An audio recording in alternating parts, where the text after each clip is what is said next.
শ্রীম কথিত শ্রী শ্রী রামকৃষ্ণ কথামৃত।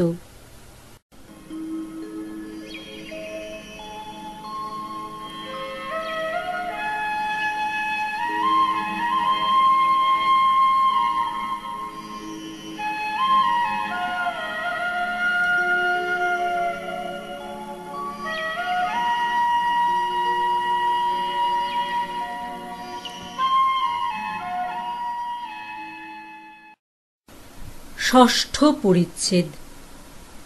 তৃতীয় দর্শন। নরেন্দ্র ভবনাথ মাস্টার। মাস্টার তখন বরাহনগরে ভগিনীর বাড়িতে ছিলেন। ঠাকুর শ্রী রামকৃষ্ণকে দর্শন করা অবধি সর্বক্ষণ তাঁহারই চিন্তা। সর্বদাই যেন সেই আনন্দময় মূর্তি দেখিতেছেন ও তাঁহার সেই অমৃতময়ী কথা শুনিতেছেন।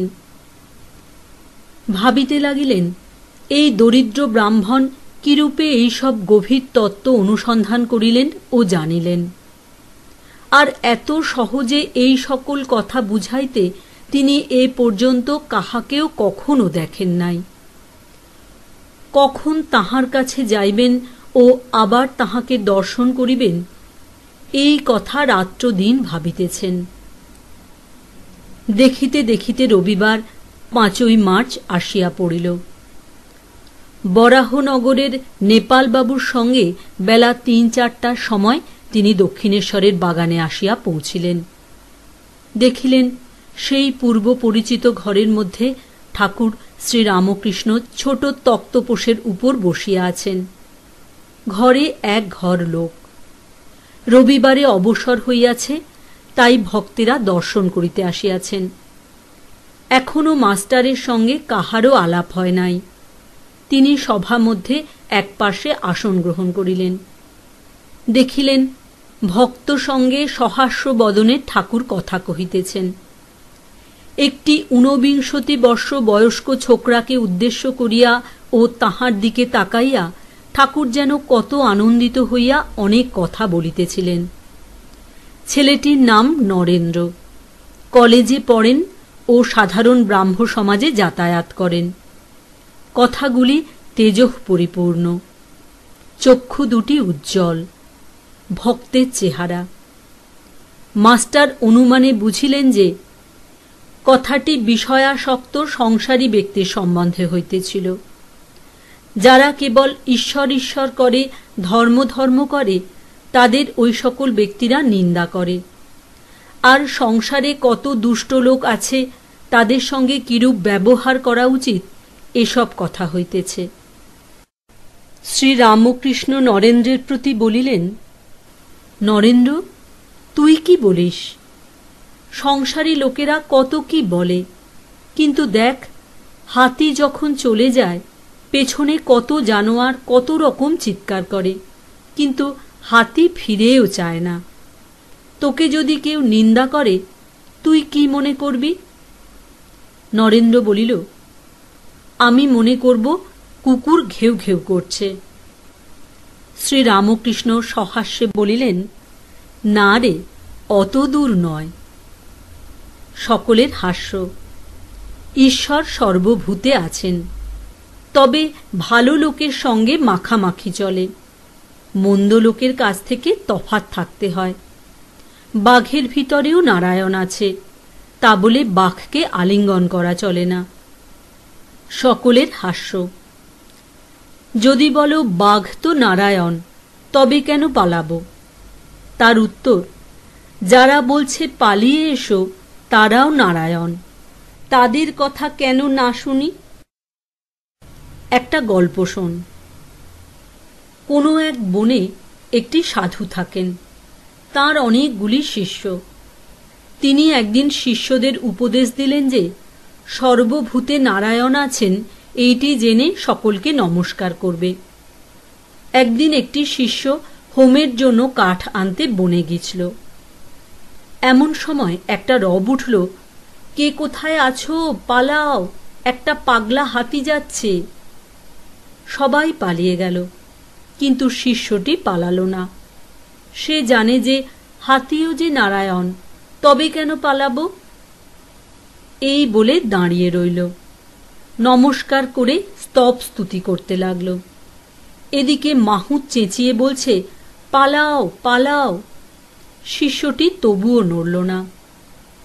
শেষে হাতিটা শুঁড়ে করে তুলে নিয়ে তাকে একধারে ছুঁড়ে ফেলে দিয়ে চলে গেল। শিষ্য ক্ষতবিক্ষত হয়ে ও অচৈতন্য হয়ে পড়ে রইল। এই সংবাদ পেয়ে গুরু ও অন্যান্য শিষ্যেরা তাকে আশ্রমে ধরাধরি করে নিয়ে গেল আর ঔষধ দিতে লাগল। খানিকক্ষণ পরে চেতনা হলে ওকে কেউ জিজ্ঞাসা করলে, তুমি কেন হাতি আসছে শুনে চলে গেলে না? সে বললে, গুরুদেব যে আমায় বলে দিচ্ছিলেন যে নারায়ণী মানুষ জীবজন্তু সব হয়েছেন, তাই আমি হাতি নারায়ণ আসছে দেখে সেখান থেকে সরে যাই নাই। গুরু তখন বললেন, বাবা, হাতি নারায়ণ আসছিলেন বটে, তা সত্য, কিন্তু বাবা মাহুত নারায়ণ তো তোমায় বারণ করেছিলেন। যদি সবই নারায়ণ, তবে তার কথা বিশ্বাস করলে না কেন? মাহুত নারায়ণের কথাও শুনতে হয়। সকলের হাস্য। শাস্ত্রে আছে, আপো নারায়ণ, জল নারায়ণ, কিন্তু কোনো জল ঠাকুর সেবায় চলে, আবার কোনো জলে আঁচানো, বাসন মাজা, কাপড় কাচা কেবল চলে, কিন্তু খাওয়া বা ঠাকুর সেবা চলে না। তেমনি সাধু অসাধু, ভক্ত অভক্ত সকলেরই হৃদয়ে নারায়ণ আছেন, কিন্তু অসাধু অভক্ত দুষ্ট লোকের সঙ্গে ব্যবহার চলে না, মাখামাখি চলে না। কারো সঙ্গে কেবল মুখের আলাপ পর্যন্ত চলে, আবার কারো সঙ্গে তাও চলে না। ঐরূপ লোকের কাছ থেকে তফাতে থাকতে হয়। একজন ভক্ত বলিলেন, মহাশয়, যদি দুষ্ট লোকে অনিষ্ট করতে আসে বা অনিষ্ট করে, তাহলে কি চুপ করে থাকা উচিত? গৃহস্থ ও তমগুণ। শ্রীরামকৃষ্ণ বলিলেন, লোকের সঙ্গে বাস করতে গেলেই দুষ্ট লোকের হাত থেকে আপনাকে রক্ষা করবার জন্য একটু তমগুণ দেখানো দরকার, কিন্তু সে অনিষ্ট করবে বলে উল্টে তার অনিষ্ট করা উচিত নয়। এক মাঠে এক রাখাল গরু চড়াত। সেই মাঠে একটা ভয়ানক বিষাক্ত সাপ ছিল। সকলেই সেই সাপের ভয়ে অত্যন্ত সাবধানে থাকত। একদিন একটি ব্রহ্মচারী সেই মাঠের পথ দিয়ে আসছিল। রাখালেরা দৌড়ে এসে বললে, ঠাকুর মহাশয়, ওদিক দিয়ে যাবেন না, ওদিকে একটা ভয়ানক বিষাক্ত সাপ আছে।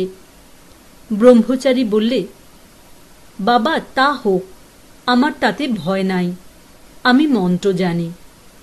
এই কথা বলে ব্রহ্মচারী সেই দিকে চলে গেল। রাখালেরা ভয়ে কেউ সঙ্গে গেল না।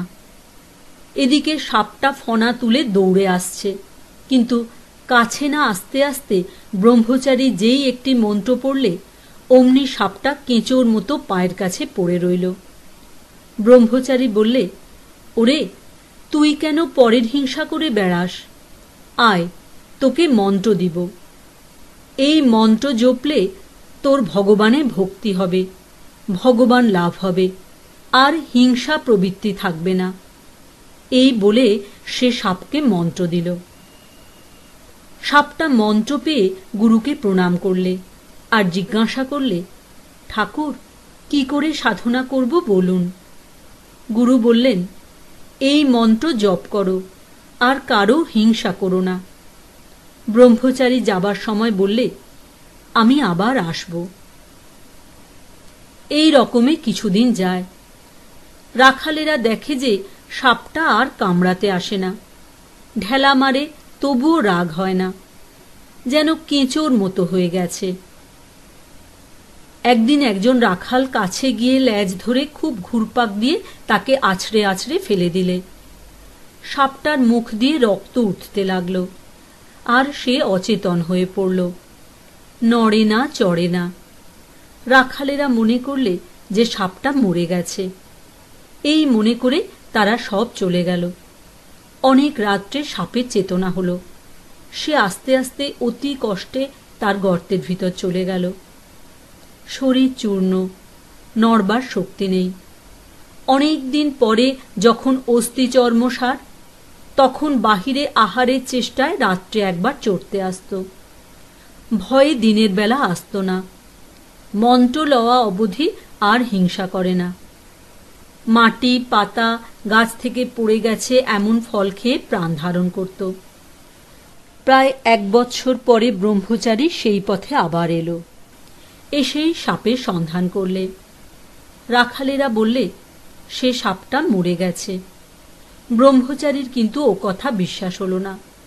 সে জানে যে মন্ত্র ও নিয়েছে তা সাধন না হলে দেহত্যাগ হবে না। খুঁজে খুঁজে সেই দিকে তার দেওয়া নাম ধরে ডাকতে লাগলো। সে গুরুদেবের আওয়াজ শুনে গর্ত থেকে বেরিয়ে এলো ও খুব ভক্তিভাবে প্রণাম করলে। ব্রহ্মচারী জিজ্ঞাসা করলে, তুই কেমন আছিস? সে বললে, আজ্ঞে ভালো আছি।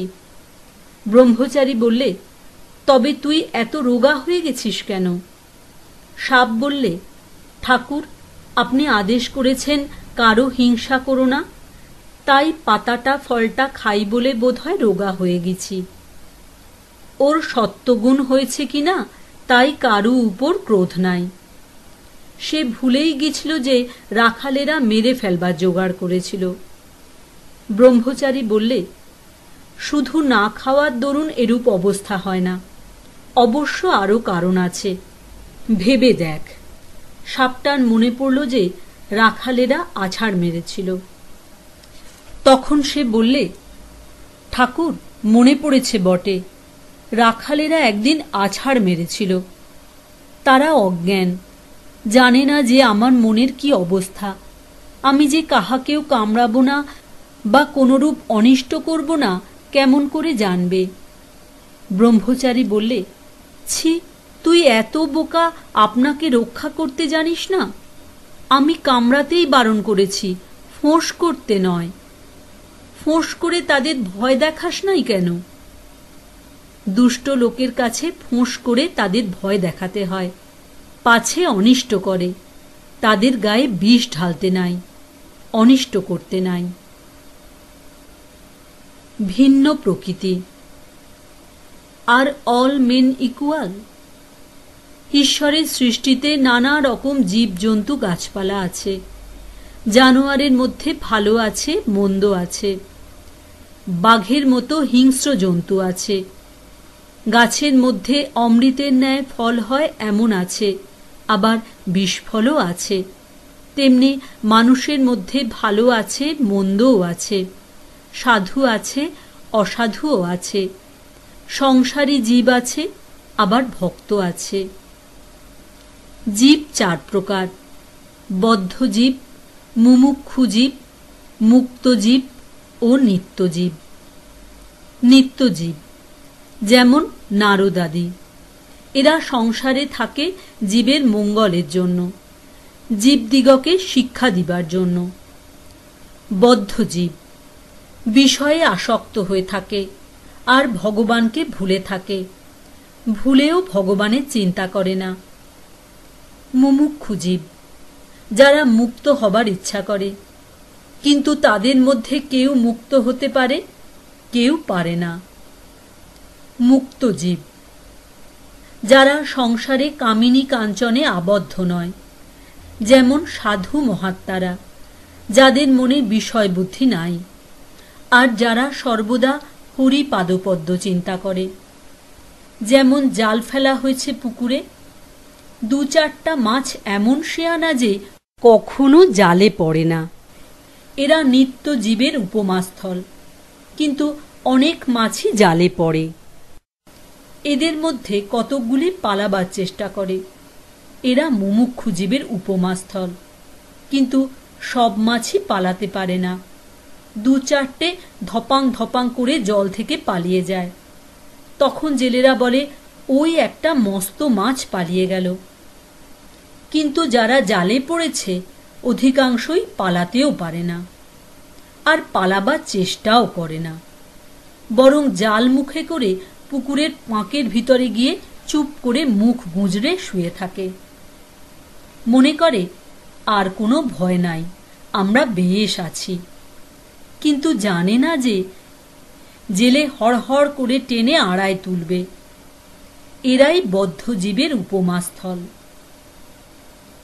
সংসারী লোক, বদ্ধজীব। বদ্ধজীবেরা সংসারের কামিনী কাঞ্চনে বদ্ধ হয়েছে, হাত পা বাঁধা। আবার মনে করে যে সংসারের ওই কামিনী ও কাঞ্চনেতেই সুখ হবে আর নির্ভয় থাকবে। জানে না যে ওতেই মৃত্যু হবে। বদ্ধজীব যখন মরে তার পরিবার বলে, তুমি তো চললে, আমার কি করে গেলে? আবার এমনি মায়া যে প্রদীপটাতে বেশি সলতে জ্বললে বদ্ধজীব বলে, তেল পুড়ে যাবে, সলতে কমিয়ে দাও। এদিকে মৃত্যুশয্যায় শুয়ে রয়েছে। বদ্ধজীবেরা ঈশ্বর চিন্তা করে না। যদি অবসর হয় তাহলে হয় আবোল তাবোল ফালতু গল্প করে, নয় মিছে কাজ করে। জিজ্ঞাসা করলে বলে, আমি চুপ করে থাকতে পারি না, তাই বেড়া বাঁধছি। হয়তো সময় কাটে না দেখে তাস খেলতে আরম্ভ করে। সকলে স্তব্ধ।